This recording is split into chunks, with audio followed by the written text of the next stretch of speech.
capítulo 1, le vamos a dar lectura al versículo 18.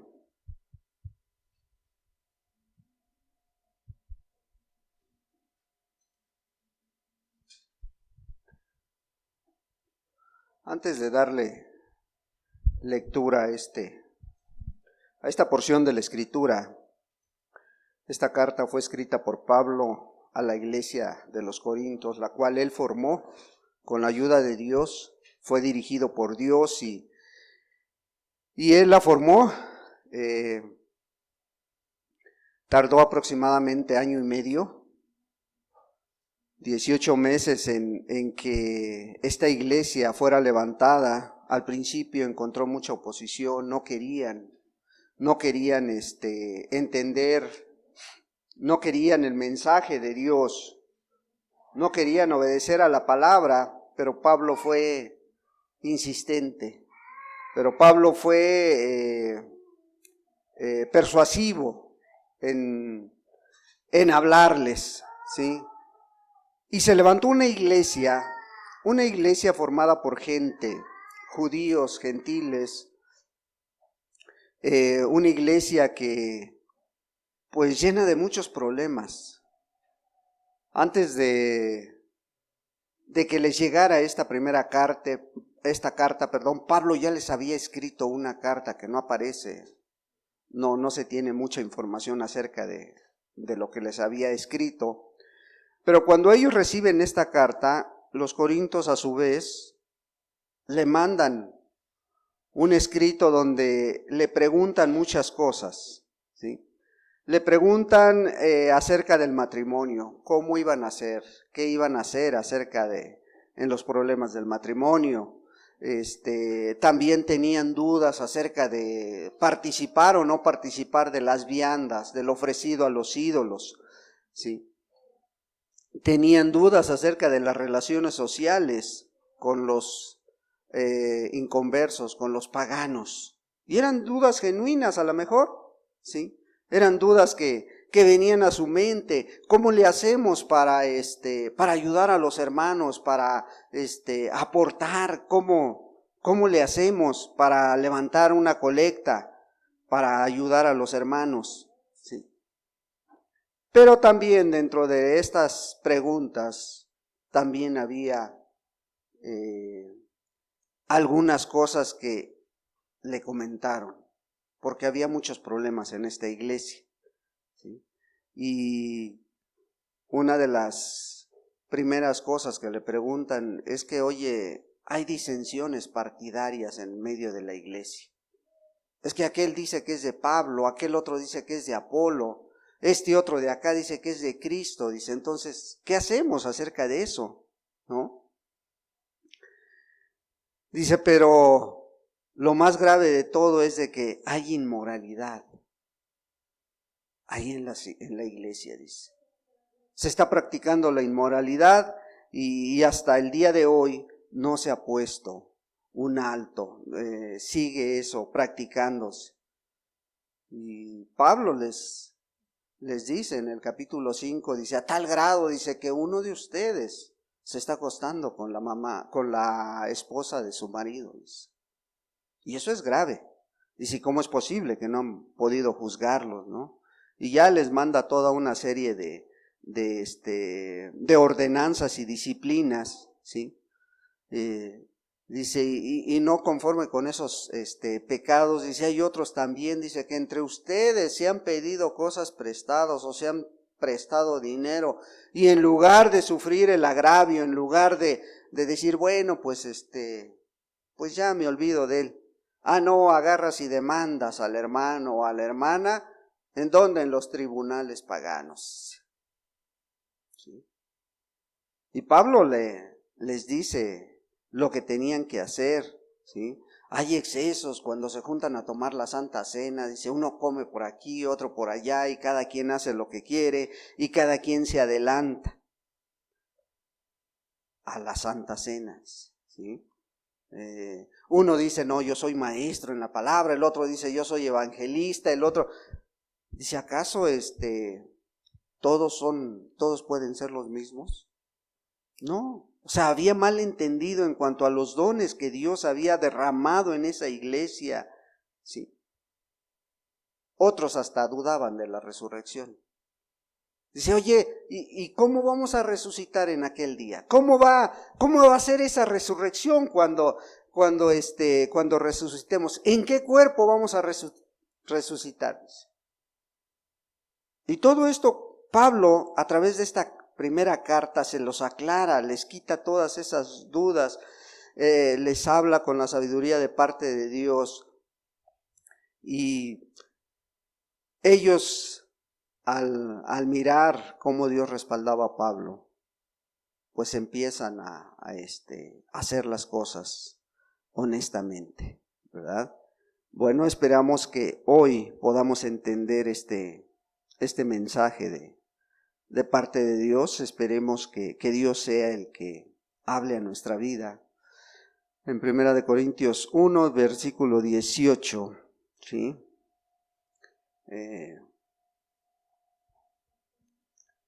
Y dice así el versículo 18. Porque la palabra de la cruz es locura a los que se pierden, pero a los que se salvan, esto es, a nosotros, es poder de Dios. Pues está escrito, destruiré la sabiduría de los sabios y desecharé el entendimiento de los entendidos. ¿Dónde está el sabio? ¿Dónde está el escriba? ¿Dónde está el disputador de este siglo? ¿No ha enloquecido Dios la sabiduría del mundo? Pues ya que en la sabiduría de Dios el mundo no conoció a Dios mediante la sabiduría, agradó a Dios salvar a los creyentes por la locura de la predicación. Porque los judíos piden señales y los griegos buscan sabiduría. Pero nosotros predicamos a Cristo crucificado. Para los judíos, ciertamente tropezadero, y para los gentiles, locura. Mas para los llamados, así judíos como griegos, Cristo, poder de Dios y sabiduría de Dios, porque lo insensato de Dios es más sabio que los hombres, y lo débil de Dios es más fuerte que los hombres. Pues mirad, hermanos, vuestra vocación, con que no sois muchos sabios según la carne, ni muchos poderosos, ni muchos nobles, sino que lo necio del mundo escogió Dios para avergonzar a los sabios, y lo débil del mundo escogió Dios para avergonzar a lo fuerte. Y lo vil del mundo y lo menospreciado escogió Dios, y lo que no es, para deshacer lo que es, a fin de que nadie se jacte en su presencia. Mas por él estáis vosotros en Cristo Jesús, el cual nos ha sido hecho por Dios sabiduría, justificación, santificación y redención, para que, como está escrito, el que se gloríe, gloríese en el Señor. Padre, en el nombre de Jesús te damos muchas gracias, Dios. Gracias por tu hermosa palabra, Señor. Padre, porque ciertamente de lo vil, de lo menospreciado escogiste tú, Señor. Padre, para poder utilizar nuestras vidas, Dios, y llevarte toda la honra y la gloria, tú, Señor. Gracias, Dios. Ahora te ruego, Señor, que tú des la gracia y la sabiduría, Señor, para que esta palabra venga a edificar, Señor, venga a hablar a nuestras vidas, venga, Padre, a aclarar dudas si es que hubiera, como lo tenían los corintios, Señor. Padre, que seas tú poniendo los ejemplos claros, Señor, la palabra adecuada, Señor, y podamos, amado Dios, conocerte cada día más. En el precioso nombre de Jesucristo, tu Hijo amado. Amén, Señor, y amén. Pues vemos cuál era el propósito de esta carta. Vemos que textos atrás les menciona lo que acaban de preguntarle ellos, ¿no?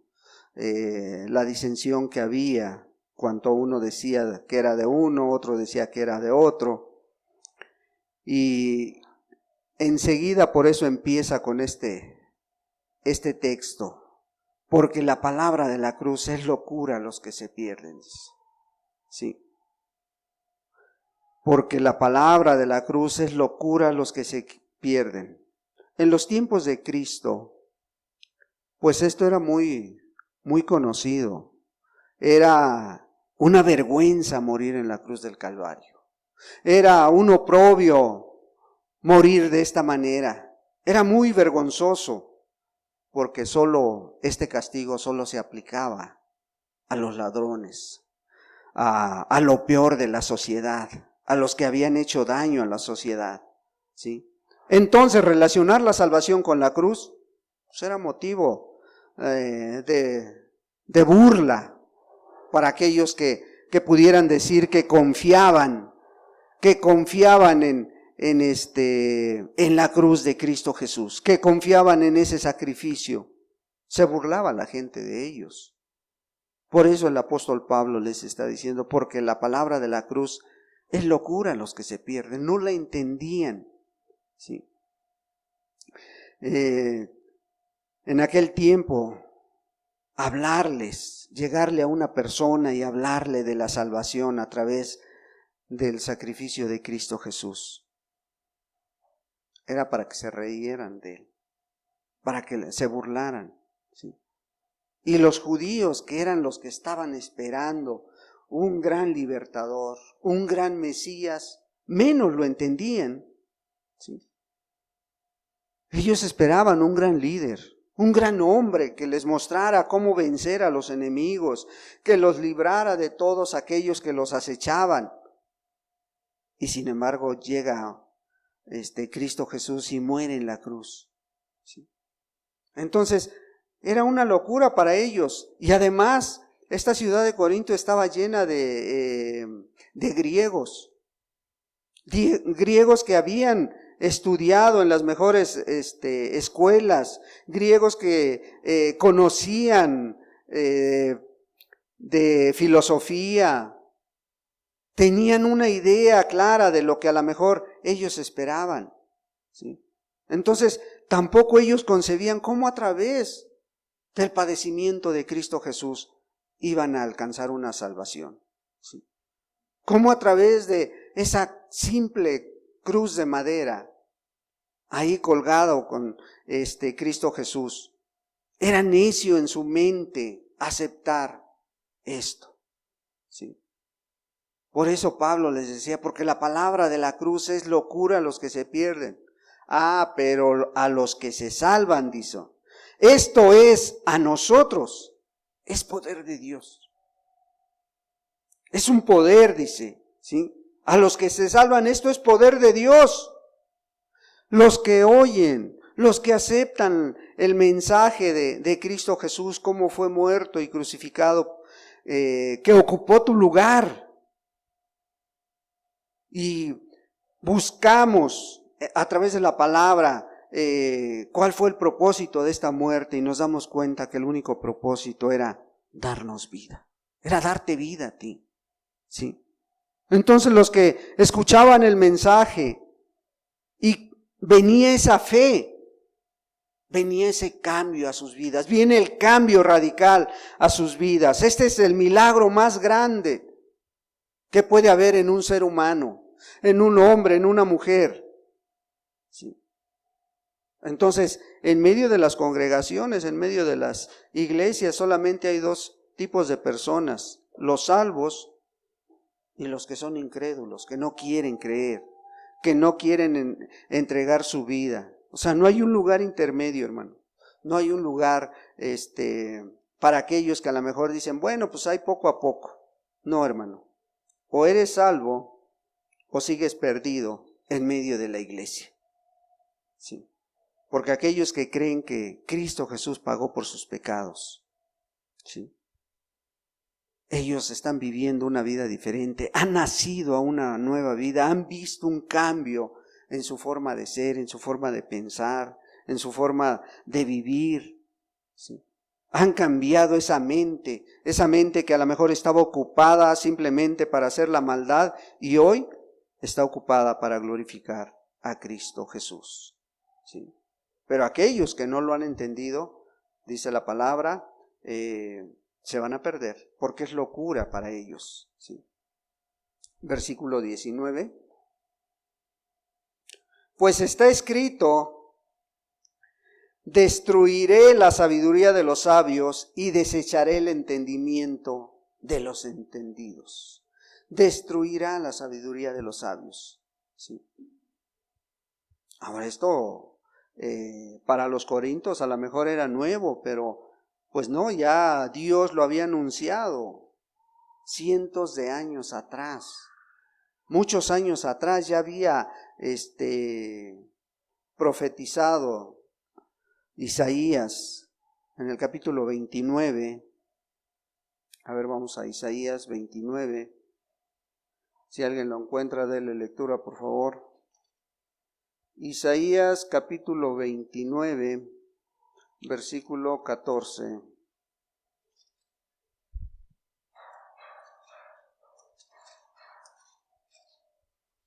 ¿Nadie? Por tanto, he aquí que nuevamente excitaré yo la admiración de este pueblo con un prodigio grande y espantoso, porque perecerá la sabiduría de sus sabios y se desvanecerá la inteligencia de sus entendidos. Fíjate, 750 años antes dice que iba a perecer la sabiduría de sus sabios y se desvanecerá la inteligencia de sus entendidos. Bueno, a través del Evangelio, la palabra de Dios hace a un lado todo esfuerzo del hombre por salvarse a sí mismo. ¿Sí? Y si no, nada más mira hoy en este tiempo en el cual la tecnología, la ciencia ha avanzado muchísimo. Mira hoy todo lo que a lo mejor los científicos, los grandes hombres adinerados de este mundo están pensando, ¿no? Están mandando naves a diferentes partes, a Marte, a la Luna. ¿Para qué? Para explorar y querer colonizar, para preservar la vida del hombre. ¿Sí? Quieren colonizar estos planetas. ¿Por qué? Porque han alcanzado a mirar que un día la humanidad se va a terminar. Ellos vislumbran que va a llegar el momento en que la humanidad va a colapsar, va a acabarse. Y ellos quieren adelantarse, intentan salvarse por sí mismos. ¿Sí? Y están buscando alternativas. Otros están haciendo cápsulas para meterse ahí y que dentro de 50 años lo saquen. ¿Sí? Piensan que van a seguir teniendo vida a través de estas cápsulas. Otros, ¿qué están haciendo? Como están viendo los problemas a nivel mundial, están haciendo unos refugios antinucleares muy grandes. ¿Para qué? Para preservar la vida del hombre, para tratar de salvarse. ¿Sí? Pero Dios había dicho que esa sabiduría iba a perecer. ¿Sí? Iba a terminarse con esa inteligencia. Destruiré la sabiduría de los sabios, dice, y desecharé el entendimiento de los entendidos. ¿Sí? El Evangelio, hermano, la palabra de Dios, desecha esta sabiduría y presenta a Cristo como como la única alternativa para preservar la vida. ¿Sí? En aquel tiempo, cuando dice que estos cielos van a terminar, bueno, Dios va a tener a su iglesia libre. ¿Sí? Porque Cristo es el único camino a la salvación y a la vida eterna y la preservación de esta raza. Hasta que Dios diga, no hasta que el hombre esté buscando una alternativa, no hasta que el hombre quiera salvarse por sí mismo. Versículo 20. ¿Dónde está el sabio? ¿Dónde está el escriba? ¿Dónde está el disputador de este siglo? ¿No ha enloquecido Dios la sabiduría del mundo? ¿Sí? ¿Dónde están esos que se dicen sabios? ¿Sí? El sabio anda buscando a lo mejor soluciones a los problemas que este mundo vive. El maestro, el escriba, el legalista, aquel que vive de la palabra, está buscando nuevas formas, nuevas alternativas para seguir predicando la prosperidad, para que siga llenándose los bolsillos de dinero hoy en día. Y ve como algunos que se dedican a esto, que se dedican a profetizar cosas, ¿sí? Que se han metido tanto a lo mejor a los libros proféticos, cómo están anunciando nuevas cosas cada día. Cómo están anunciando de qué manera a lo mejor el mundo va a acabar. Y al final terminan pidiendo la ofrenda de amor, terminan hablando de prosperidad. ¿Sí? El disputador, aquel que todo le parece mal y culpa a Dios de todo, hermano. ¿Sí? Y empieza a cuestionar, bueno, si Dios es bueno, ¿por qué me pasa esto? ¿Por qué le está pasando a la gente esto? ¿Por qué Dios permite el mal? ¿Sí? Y empiezan con una serie de cuestionamientos hacia Dios. Qué bueno sería que les contestara como le contestó a Job, ¿no? Cuando Job preguntaba y Dios le contesta en el capítulo 38 de Job, le dice, bueno, yo te voy a hablar y tú me vas a escuchar. Y le empieza a dar la respuesta a Dios y Job se queda con la boca cerrada. A tal grado que después de vivir una vida recta, después de caminar con Dios toda su vida antes de que llegara su desgracia, en el capítulo 42 le dice Job a Dios, le dice, mira, de oídas te había oído, dice. Pero hoy, después de la respuesta, después de todo el razonamiento que Dios le da, dice, hoy mis ojos te ven. Qué maravilloso, qué maravilloso. Un hombre que había consagrado su vida a guardarla para Dios, dice que no lo había visto. Sí. Pero cuando Dios habla con él y le hace entrar en razón, él tiene esa exclamación hacia Dios. Por eso el apóstol Pablo preguntaba, ¿dónde está el sabio? ¿Dónde está el escriba? Dice. ¿Dónde está el disputador de este siglo? ¿No ha enloquecido Dios la sabiduría del mundo? 21. Pues ya que en la sabiduría de Dios el mundo no conoció a Dios mediante la sabiduría, agradó a Dios salvar a los creyentes por la locura de la predicación. Fíjate cómo la idea de Pablo, cómo ir aclarándole las dudas a los corintios, cómo ir elaborando todo un escrito para bendecir a esta iglesia. Les va aclarando muchas cosas. ¿Por qué el mundo no cree en Dios? Por creer en su propia sabiduría, dice. Por hacerse sabios, por creerse sabios. ¿Sí? Pues ya que en la sabiduría de Dios el mundo no conoció a Dios, dice. Mediante la sabiduría agradó a Dios salvar a los creyentes por la locura de la predicación. Bueno, dice, tú que te sientes tan sabio, tú que te crees muy sabio, ahora a través de un evangelio, de una palabra, vas a conocerme.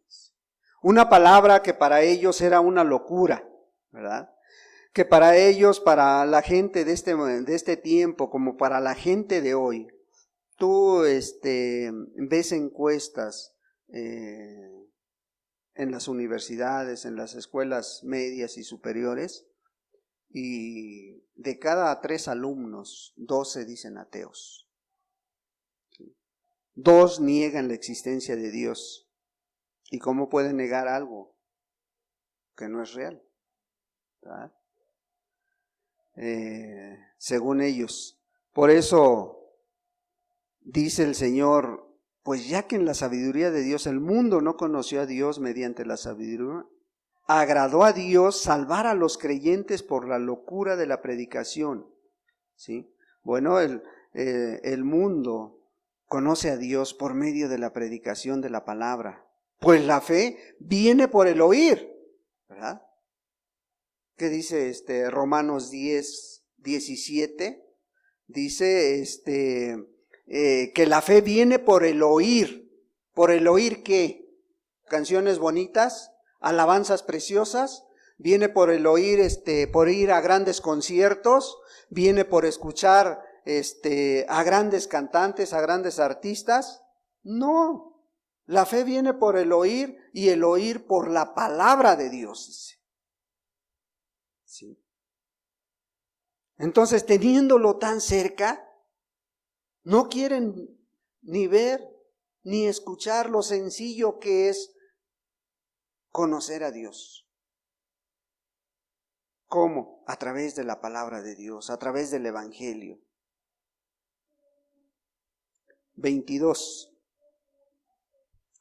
Porque los judíos piden señales y los griegos buscan sabiduría.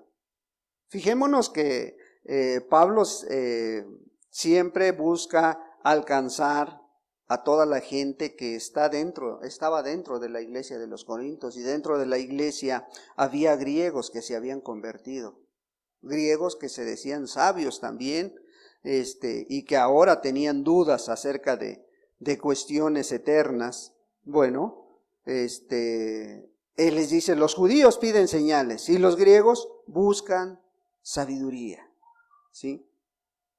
Hoy también, hermano, hoy también la gente busca señales, busca esos milagros, busca esas señales grandes, esas señales que deslumbran a la gente, ¿sí? Y la gente se va donde hay ese tipo de señales, donde hay ese tipo de milagros. Vengan por su milagro, dicen algunos, o ponen sus pancartas ahí, grandotas, vengan por su milagro. En los tiempos de Cristo Jesús también fue así, ¿sí? Vamos a Mateo 12. Mateo capítulo 12. Le vamos a dar lectura al versículo 38, ¿sí? 38 dice así. Entonces respondieron algunos de los escribas y de los fariseos, diciendo, Maestro, deseamos ver de ti señal. Él respondió y les dijo, la generación mala y adúltera demanda señal, pero señal no le será dada, sino la señal del profeta Jonás. Porque como estuvo Jonás en el vientre del gran pez 3 días y 3 noches, así estará el Hijo del Hombre en el corazón de la tierra, 3 días y 3 noches. Los hombres de Nínive se levantarán en el juicio con esta generación y la condenarán, porque ellos se arrepintieron a la predicación de Jonás. Y he aquí más que Jonás en este lugar. La reina del sur se levantará en el juicio con esta generación y la condenará, porque ella vino de los fines de la tierra para oír la sabiduría de Salomón, y he aquí más que Salomón en este lugar.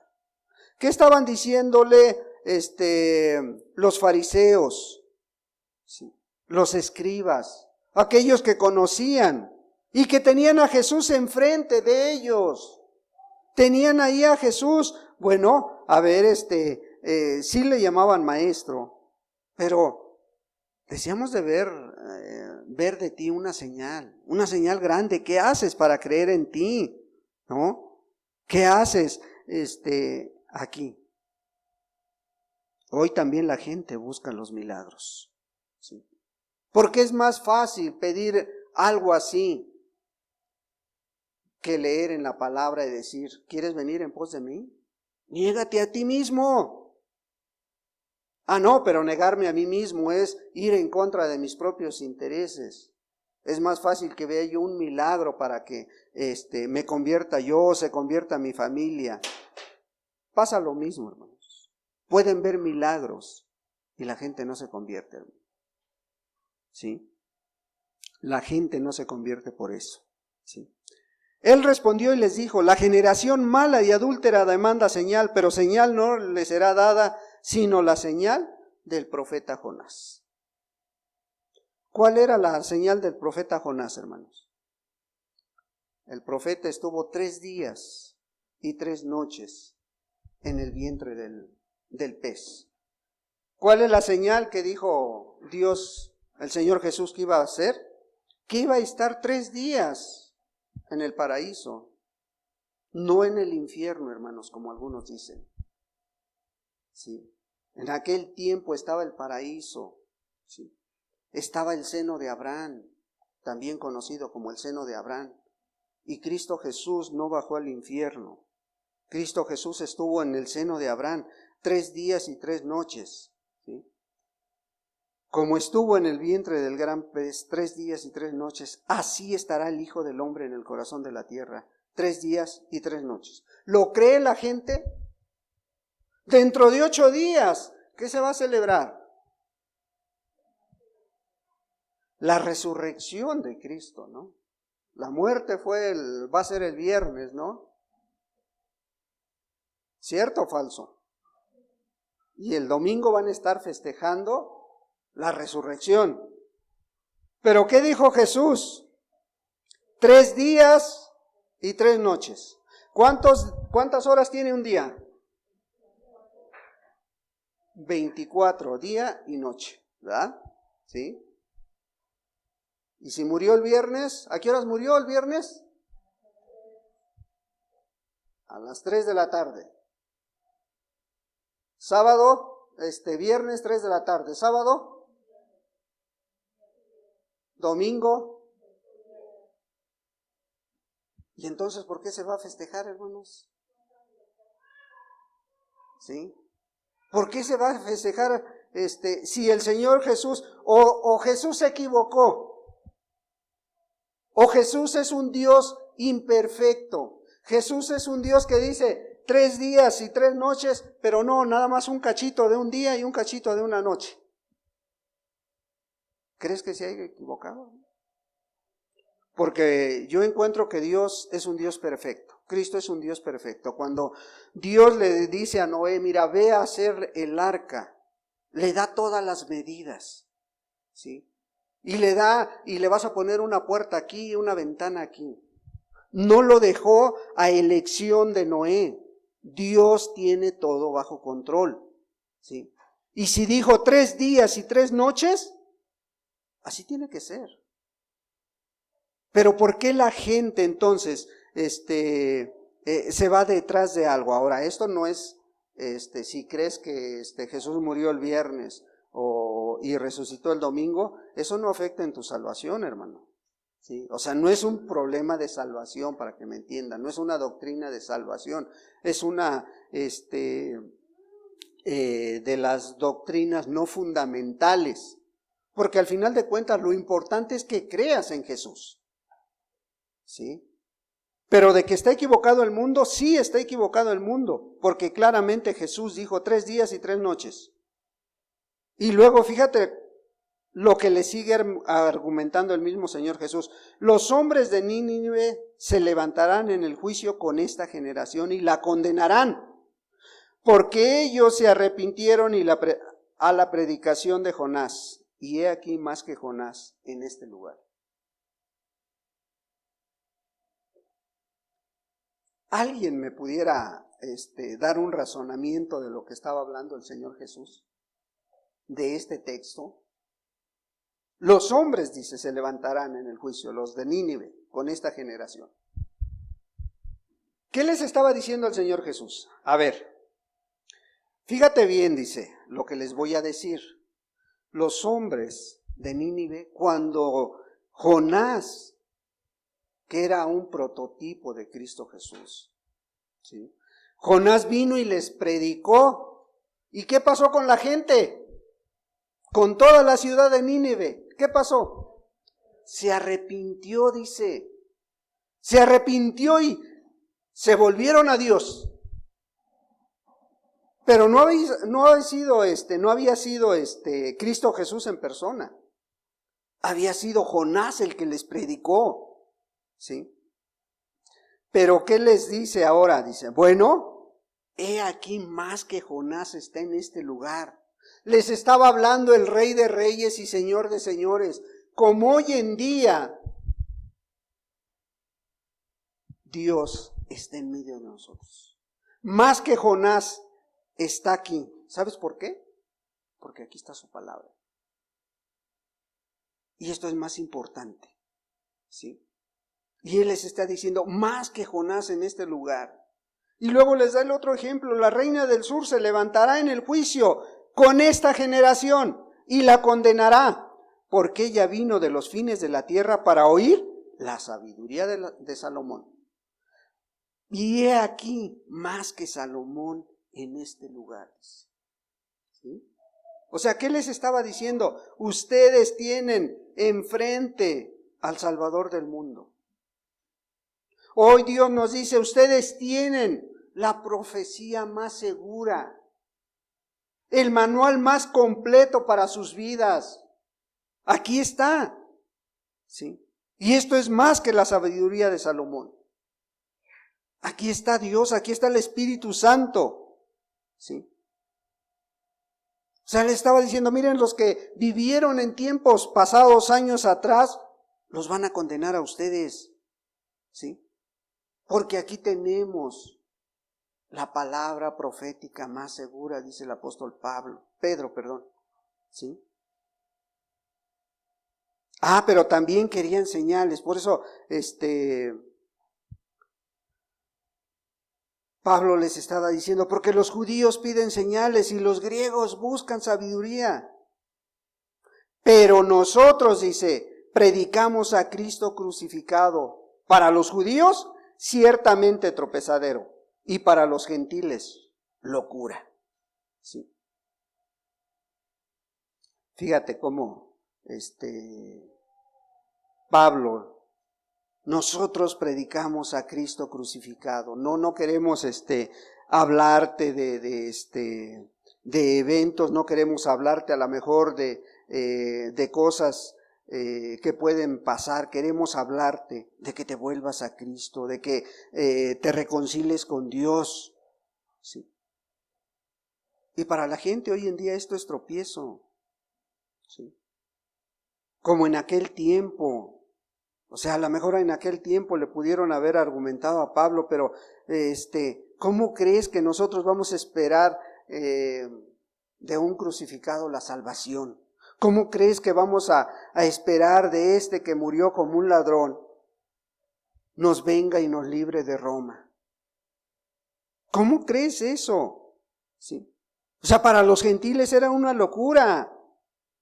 Hoy en día, ¿qué te dicen? Si empiezas a hacer cosas buenas, si empiezas a volverte a tu familia, si empiezas a cambiar tu vida, no, ya te lavaron el cerebro, ya eres brinca para atrás, ya eres fanático, ¿sí?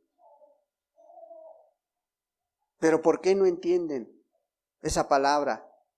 Porque el mismo apóstol Pablo en el capítulo 2, en el versículo 14 dice, es que ellos no lo pueden entender, ¿por qué?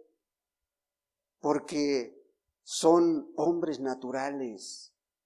No les ha brillado la palabra. Están en un estado natural, dormidos a lo espiritual. ¿Sí? Pero nosotros, versículo 24, mas para los llamados, así judíos como griegos, Cristo, poder de Dios y sabiduría de Dios. Para los llamados, o sea, para ti que estás escuchando la palabra, para ti que la vas a escuchar a través de la grabación, si eres un llamado de Dios, Cristo, poder de Dios y sabiduría de Dios. Cristo es el poder que viene a tu vida, si tú la aceptas, si tú quieres. Si tú quieres razonar las cosas antes de hacerlas, tienes que mirar que Dios es el que te está llamando a una nueva vida. Dios te está llamando a que te entregues a Él, a que cambies radicalmente tu forma de pensar, tu forma de vivir. ¿Sí? Porque lo insensato, el versículo 25, porque lo insensato de Dios es más sabio que los hombres, y lo débil de Dios es más fuerte que los hombres, fíjate. ¿Sí? Entonces, vemos que lo insensato de Dios es más sabio que los hombres. Aquellos que el mundo los ve débiles, con Cristo somos más fuertes, hermano. Con Cristo dice la palabra que somos más que vencedores. Y pueden venir las pruebas, pueden venir las luchas, las enfermedades, pero como les daba el ejemplo el hermano en el pasaje de Mateo, si no quitamos nuestra mirada de Cristo Jesús, mira, podrán venir terremotos, podrán venir desgracias. El que te va a sostener en su mano poderosa es Cristo. Pedro, al verse perdido, cuando le falló la fe, dijo: Señor, sálvame. ¿Cuánto desearía o desea Dios, desea Cristo Jesús, que tú exclames eso y le digas: Señor, sálvame hoy, Señor? No permitas que siga yo en esta vida que llevo. ¿Sí? Pero se necesita valor para exclamar esas palabras. Se necesita realmente ponerse en las manos de Dios para poderle hablar a Cristo. ¿Sí? Entonces, 26, miremos el 26. Dice: pues mirad, hermanos, ¿sí? Mirad vuestra vocación. O sea, le estaba hablando a aquellos que ya se decían iglesia, a aquellos que tenían sus dudas. Que no sois muchos sabios, según la carne, ni muchos poderosos, ni muchos nobles. Fíjate, si nos ponemos a mirar a nuestro alrededor, ¿sí? ¿Ves muchos sabios? ¿Sí? ¿Ves a tu alrededor personas que se consideran sabias para este mundo? ¿Sí? ¿Ves hombres poderosos, mujeres, como les dicen hoy, empoderadas, ¿no? ¿Sí? Empoderadas a tu alrededor, ¿tú las ves? ¿Sí? ¿Ves a muchas personas nobles a tu alrededor, personas de alcurnia ahí? ¿No? ¿No?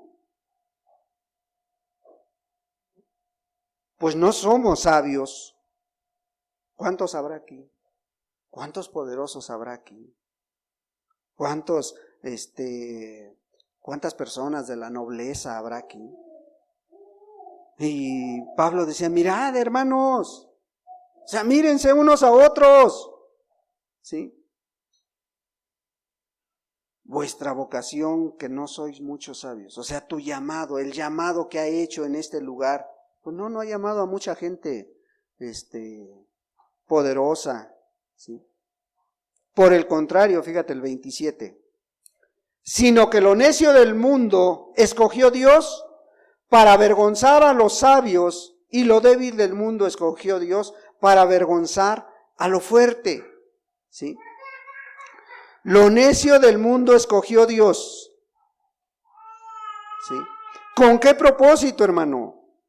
Para avergonzar a los sabios. Porque imagínate tú a lo mejor que tienes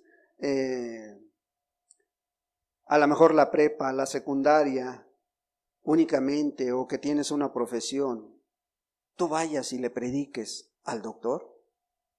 Tú vayas y le prediques al licenciado, al maestro, ¿sí? O aquel que ahorita anda en campaña política, ¿sí? Que vayas y que le hables a aquel que te atiende en su consultorio, aquel que te atiende en su despacho, un buen profesionista, que vayas y que le hables de Dios. Ahí se cumple la palabra, sino que lo necio del mundo escogió para avergonzar a los sabios. Y lo débil del mundo escogió Dios para avergonzar a lo fuerte, dice. Lo débil del mundo escogió Dios. ¿Sí? Sí, aquel que a lo mejor era menospreciado por este mundo, aquel que a lo mejor veían vagando en la calle, aquel que veían a lo mejor siendo un ladrón, ¿sí? Siendo un borracho, aquel que andaba vendiendo droga, aquel drogadicto, o aquella prostituta, o aquel joven huérfano, que hay tantos hoy en día. Sí. Hay tantos que andan por ahí vagando y que a lo mejor la palabra no les ha llegado, ¿sí? Pero a ese Dios es el que anda buscando. Al enfermo, a la viuda. No es lo mejor de esta sociedad. Aquel que tenía un carácter muy fuerte, al enojón, a la amargada. O aquel que dice, pues de plano, yo nada más pasé por la primaria.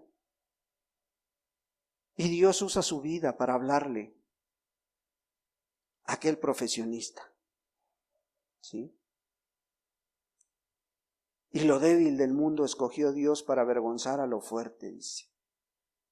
Y lo vil del mundo y lo menospreciado escogió Dios, y lo que no es, para deshacer lo que es. Lo vil de este mundo escogió Dios.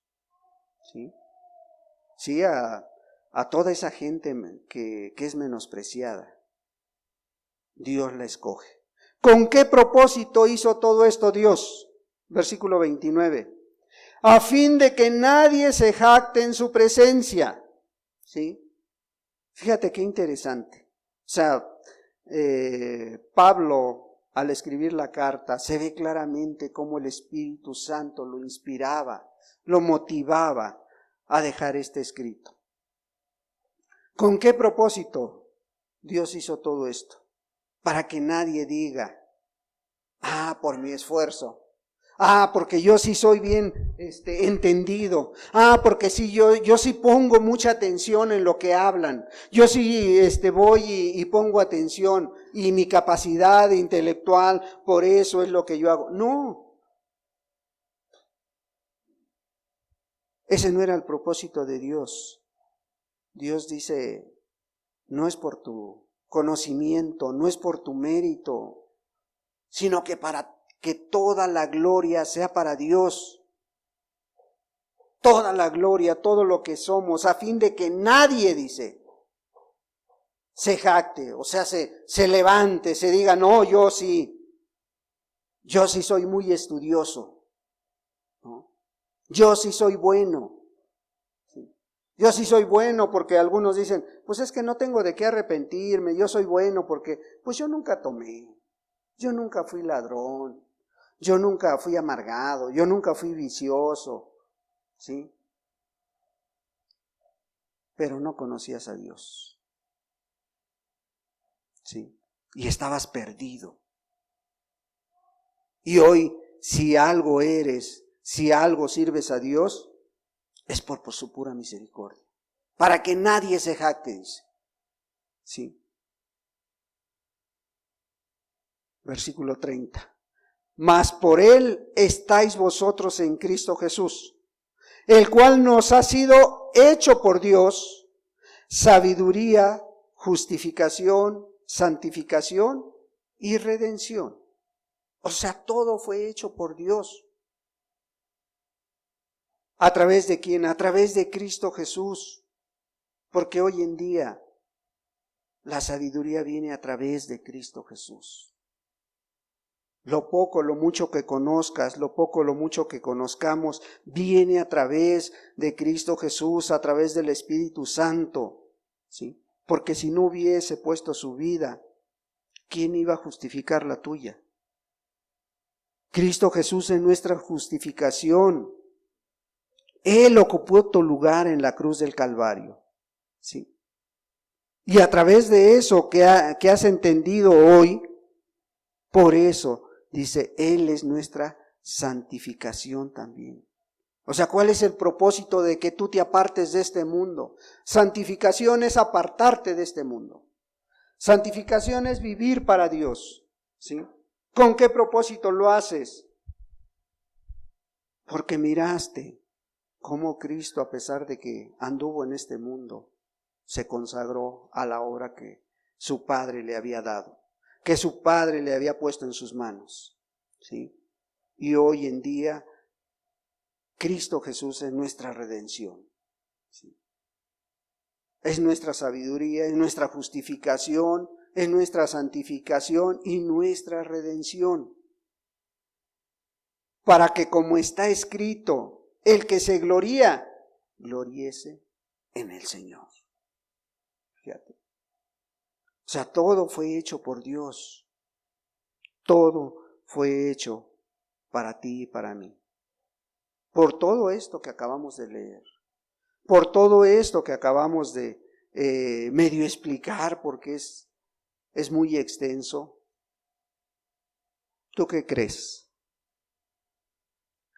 ¿Que Dios es más sabio que tú? ¿O tú eres más sabio que Dios? ¿Crees que vale la pena darle el primer lugar de tu vida a Dios? A Cristo Jesús. Rendirte, valorar lo que Él ha hecho en la cruz del Calvario.